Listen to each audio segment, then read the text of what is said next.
We like to think we understand what big means.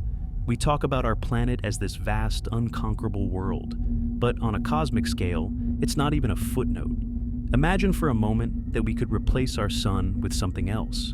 From the exact same distance, this new object would blaze with the light of 500 trillion suns. Our planet wouldn't just be sterilized, it would be instantly and utterly erased from existence. That something is a quasar, and it represents a level of power that our minds can barely begin to comprehend. First, let's get one thing straight. You can't visit a quasar. It's not a star or a planet or any single object you can point to. A quasar isn't really a thing at all. It's an event, and it happens to be the most violent spectacle the universe has to offer. Deep in the hearts of young, faraway galaxies, there are supermassive black holes, monsters millions or even billions of times more massive than our sun. Most of the time, even these giants are quiet, just like the one at the center of our own Milky Way. But if a huge cloud of gas and dust wanders too close, the galaxy's core erupts. This material doesn't just fall straight in, it gets caught in a frantic gravitational dance, forming a gigantic spiraling vortex around the black hole called an accretion disk. The sheer friction and crushing gravity in this disk heat the material to millions of degrees, causing it to glow with an impossible, ferocious light.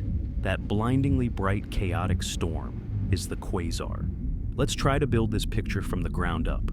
Earth is about 12,700 kilometers in diameter. That feels big to us. The sun is more than 100 times wider. But the supermassive black hole powering a quasar isn't just bigger. It's in a different category of existence. Take the recently discovered quasar J0529-4351.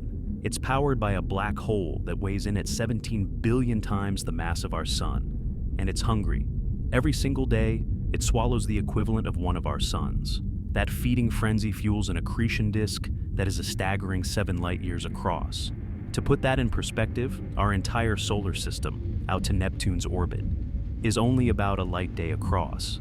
The engine of this single quasar is more than 15,000 times wider than our whole solar system. This is where any comparison to our world completely collapses. Earth generates no light of its own. It just reflects the gentle warmth of a single medium-sized star. A single quasar, on the other hand, can outshine its entire host galaxy, with its hundreds of billions of stars, 1,000 times over. The brightest quasar ever found, J0529-4351, shines with the light of over 500 trillion suns. Another monster, SDSS J1106 plus 1939, was measured blasting out an energy outflow equivalent to 2 trillion suns. This blast was 100 times more powerful than the total energy output of our entire galaxy. This isn't just light, it's a physical force.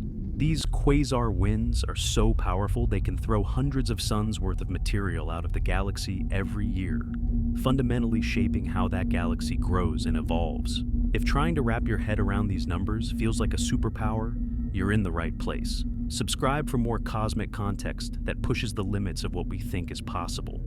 Section 4. Different jobs in the universe. Earth's role, as far as we know, is unique and precious.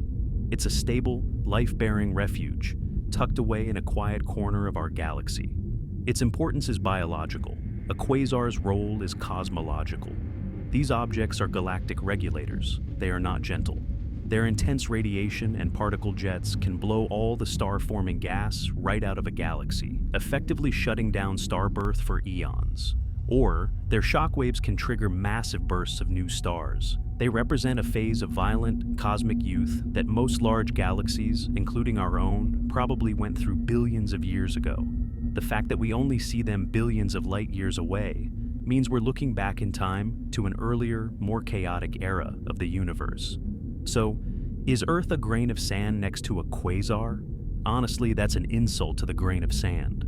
The comparison is more like a single atom next to a thermonuclear furnace the size of our solar system.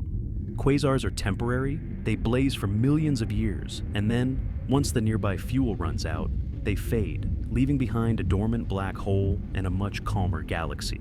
They're a stunning reminder that the universe wasn't always the relatively peaceful place we see from our quiet vantage point. And perhaps the most staggering fact of all is that on this impossibly small, fragile planet, a species has evolved that can look across billions of light years of emptiness and begin to understand the physics of these cosmic titans.